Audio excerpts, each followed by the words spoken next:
इस व्लॉग की कहानी वहीं से शुरू होती है जहां पिछले व्लॉग का सुकून ख़त्म हुआ था। हम अपने फेवरेट स्पॉट से वापस आ रहे थे, वो जगह जहां हवा भी कहानियां सुनाती थी।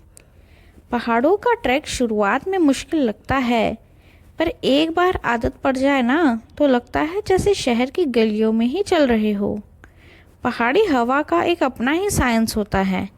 ऑक्सीजन थोड़ी कम, एनर्जी थोड़ी ज़्यादा, बॉडी ना ऑटोमेटिकली ज़्यादा काम करती है, फिर भी एकदम ना हल्का हल्का फील होता रहता है।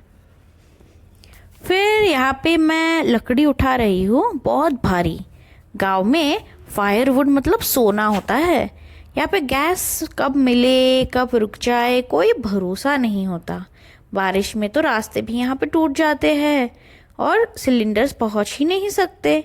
इसलिए सिर्फ मोस्टली तो प्रेफरेबली जैसे सूखे या मरे हुए या गिरते हुए जो पेड़ होते हैं ना, पहले उनका इस्तेमाल होता है, फिर कोई काटे काटे जाते हैं। तो 2 दिन से ना मेरी मम्मी और अनूप दोनों ना लकड़ियाँ ला रहे थे और मैं अंदर ही अंदर ना जल रही थी कि मुझे क्यों नहीं करने देते, मैं क्यों सिर्फ बैठी रहूं। फाइनली मैंने ना अनूप को कन्विंस कर लिया और उसने मुझे चुपके से ना एक गड्ढी उठाने दी। पर क्या हुआ, 10-15 कदम बाद मेरी गर्दन ने बोल दिया, बस बहन तू तो रहने ही दे। और हम हंस पड़े। पर हाँ, इस बार मैंने ट्राई ज़रूर किया, अगली बार ना मैं करके दिखाऊंगी।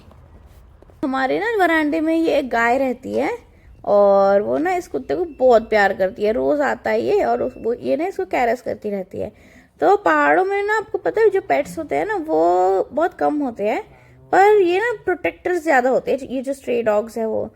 और उनको ऐसा कुछ अलॉट नहीं किया जाता कि तुम्हें इस घर का ध्यान रखना है, पर वो पूरे गाँव को अपना घर समझ के ना घर का रखवाला बन जाते हैं। गाय शांत होती है और कुत्ता एकदम चालाक और अलर्ट, तो दोनों मिलकर ना एक पूरा इकोसिस्टम बन जाता है। फिर आता है ये थ्रिल का पार्ट। अगले दिन हम दूसरे पहाड़ जा रहे थे क्योंकि हमारे पहाड़ पर ना चिकन मटन कोई शॉप नहीं है और ना ही यहाँ पे अल्कोहल वाली है। तो जो यहाँ पे एल्डर्स या फिर बच्चे होते हैं ना, उनको बरसात के मौसम या ठंडियों में ना प्रोटीन और हीट के लिए ना नॉनवेज पे ही डिपेंड करना पड़ता है, क्योंकि खेती बाड़ी तो है नहीं अब ज़्यादा और शॉप्स भी आपको पता है नहीं है। तो प्रॉब्लम क्या थी ना, यहाँ पे हर शाम को ना आजकल बाघ नीचे से नदी से ना ऊपर आ रहा था और 3-4 बार तो मैंने खुद ने उसका रोर सुना है। डर भी था, पर जाना बहुत ज़रूरी था और अंधेरा होने से पहले रिटर्न आना था। और पता है पहाड़ का एक रूल है, डर के आगे ना राशन है, तो राशन के लिए ना एकदम जंगली भालू फिर टाइगर इनसे भी ना लड़ लेते हैं लोग। और काफ़ी सारे लोग हैं यहाँ पे जिनके ना चेहरे पे या फिर बॉडी पे आप निशान देखोगे, क्योंकि ना वो लड़ चुके हैं यहाँ पे ऊपर पहाड़ियों में जाके, जब वो खाना ढूंढ रहे होते थे या फिर जब अपने कैटल को फीड कराने के लिए ऊपर या फिर घास लेने ऊपर जाते थे ना तब। और फिर काफ़ी सारे नो के बाद मुझे मिला एक बड़ा सा सरप्राइज। मम्मी ने मुझे खुद बोला कि आज मैं बनाऊंगी वो स्पेशल डिश जो तू खाना चाहती है। मैं तो एकदम खुशी से फूल गई और भाग कर गई बिच्छू घास यानी कंडली के पत्ते लेने के लिए मम्मी के साथ। आपको पता है कंडली जो होती है ना, इस प्लांट के ऊपर ना कांटे होते हैं और इस प्लांट के पत्तों पर फॉर्मिक एसिड होता है, इसलिए चुभता है, जलन करता है। बॉइलिंग के बाद थोड़ा ज़्यादा न्यूट्रिएंट्स रिलीज होते हैं। It's high in iron, calcium, protein, magnesium और पहाड़ों में इसे पावर लीफ भी बोलते हैं। बच्चे मजाक में एक दूसरे को इसे छू कर टिंगल करते हैं, एक स्ट्रेंज सी फन पेन साइंस एक्सपेरिमेंट जैसे। और इसका जो झंझनाहट रहता है वो कुछ टाइम तक रहता है, कुछ बॉल्स जैसे कुछ भी आता है कभी कभी और फिर वो हट जाता है। बहुत कॉमन सी चीज़ है यहाँ पे, तो चलते चलते राह में बहुत सारे ऐसे लग ही जाते हैं बॉडी को। तो मम्मी ने इसे विलेज टूल से काट रही थी और मैं ना एक चिप्स का पैकेट लेकर ट्राई कर रही थी और हम दोनों को तो चुभ गए पत्ते, दोनों हंस रहे थे। ये एक्सपीरियंस एकदम प्राइसलेस था। और क्या तिल तिल की चटनी मेरे वाल का भी खा भी नहीं था। और एक और कौन सी चीज थी जो मैंने खाई नहीं थी, तूने बोला था बेडू साग। बेडू साग तिल खा रहा है? वही तो मैं पहली बार सुन रहा था। फिर हमने काफ़ी सारे पत्ते इकट्ठे किए और फिर मम्मी ने उसको बॉईल किया प्रेशर कुकर में पहले, और फिर प्रेशर कुकर में बॉईल करने के बाद जब उनके जो कांटे हैं वो थोड़े नरम से हो गए तो उनको पीस लिया। और पीसा किस पे पता है? वो एक बड़ा सा पत्थर है जो ना अनूप के दादाजी नदी से नीचे से ढूंढ कर लाए थे, एकदम भारी है। और उसके अनूप के ना दादाजी के बारे में बताऊंगी ना तो कहानियां खत्म नहीं होती। उनके बारे में मैंने बहुत कहानियां सुनी है उससे। जैसे वो यहाँ पे ना शिकार पे जाते थे, खेती करते थे, कैटल लेके जाते थे पहाड़ों पे एक गांव से दूसरे गांव। फिर घर की पत्थर की छत भी उन्होंने ही बनाई थी और सारे टूल्स भी वो खुद कार्व करते थे। काश मैं उनसे सीख पाती। ये सब नॉलेज धीरे धीरे खत्म हो रही है और मुझे ना डर सा है कि एक दिन ना ये सब ना सिर्फ कहानियां बन जाएगा जो मैं अपने बच्चों को सुनाऊंगी। तो मैं चाहती हूँ कि मैं यहाँ से ना ज़्यादा से ज़्यादा सीख लूँ। फिर आगे क्या, मम्मी ने कंडली को अच्छे से पेस्ट कर लिया था और तेल लिया, तेल में अनियन डाला।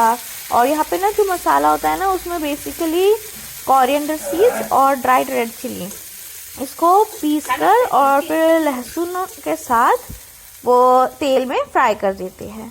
और यही होता है मेन मसाला जो मोस्टली सारे सब्जियों में पड़ता ही है। और सारी चीज़ें ना यहाँ पे खेत से ही आती है, तो खेत से आती है और फिर ना उसे साल भर तक ना अच्छे से स्टोर करके रखते हैं, जैसे चाहिए वैसे यूज़ करते हैं। और स्टोरिंग के लिए ना नीचे मतलब ऐसा एक शेड जैसा रूम होता है जहाँ पे पहले कैटल रखते थे, पर अब तो हमारे पास कैटल है नहीं गाँव में, इसलिए फिर उसे ना हमने ऐसे स्टोर रूम जैसे रखा है। तो वहाँ पे रागी होती है या फिर यहाँ पे जैसे क्या कहते हैं उससे, प्याज है काफ़ी सारा, ये गार्लिक है और मतलब काफ़ी सारे जो जो स्टोर कर सकते हैं ना वो सारी चीज़ें हैं। और यहाँ पे जो भुट्टा होता है ना कॉर्न, उसके सीड्स भी निकाल के ना उसे स्टोर कर दिए जाते हैं। और मेनली तो सारी चीज़ें इसलिए स्टोर की जाती है ताकि ना उसके सीड्स अगले साल काम आए और तब तक ये सारे यूज़ में भी आ सके हमारे खाने में।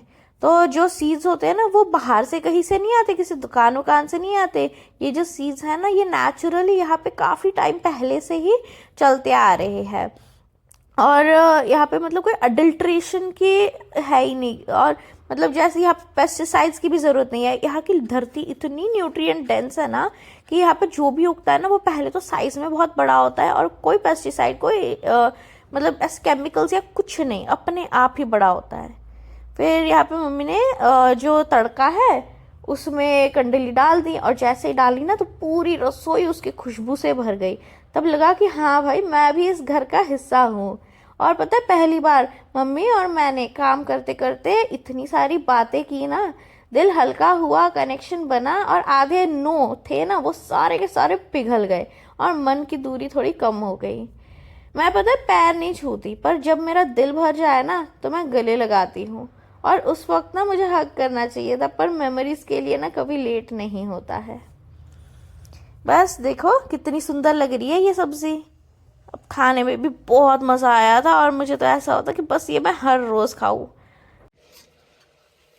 हमारी कंडाली बनी तो दिल्ली में रह, मम्मी जरा वीडियो बनाया कर, मम्मी कैमरा मैन बन के करो। ये बना फिर रात को सारन्या ने गाने सुनाए खूब सारे। वो ना अभी उस स्टेज पे थी जब बच्चे ना रैंडम अपने दिन में जो जो वर्ड्स यूज़ किए होते हैं ना वो सारे और अपना ही रैंडम सा सुर मिलाकर अच्छे अच्छे गाने शायरी बना देते हैं। उसकी आवाज़ तो पूरे घर में एकदम सॉफ्ट सी मस्त लग रही थी। और मुझे लगा इस पहाड़ के बीच ना हम तीनों का अपना ही एक छोटा सा दुनिया हो गया है।